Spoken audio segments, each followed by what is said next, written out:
કારણ કે એમને જલ્દી કઈ અનુભૂતિ ના થાય. કારણ કે અત્યારે આ યુવાનો છે ને એ ફાસ્ટ જમાનામાં ઉછરેલા છે, ટચ સ્ક્રીન જમાનામાં ઉછરેલા છે. એટલે એને એમ હોય કે જેમ હું મારા મોબાઈલના સ્ક્રીનને અડું છું અને ડિસ્પ્લે બદલાય છે એમ હું એક વખત મંદિરે જઈને દર્શન કરું અને મારું કામ થઈ જવું જોઈએ તો હું મારું ભગવાન છે. એટલે પેલો જે ટચ સ્ક્રીન એટીટ્યુડ છે ને, ટચ સ્ક્રીન અભિગમ છે ને, એ અભિગમ અહીંયા મંદિરમાં લઈને આવે છે. પણ અહીંયા ભગવાન તો બહુ લાંબા સમય સુધી શ્રદ્ધા અને ભક્તિ જોયા કરે છે,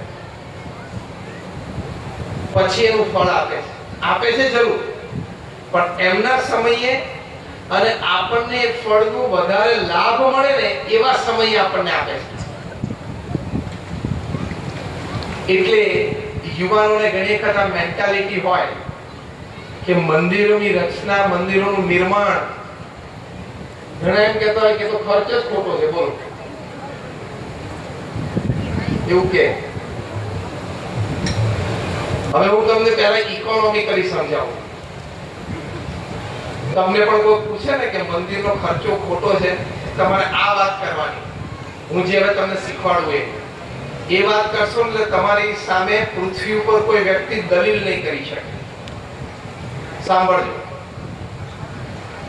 ભારત વર્ષમાં અત્યારે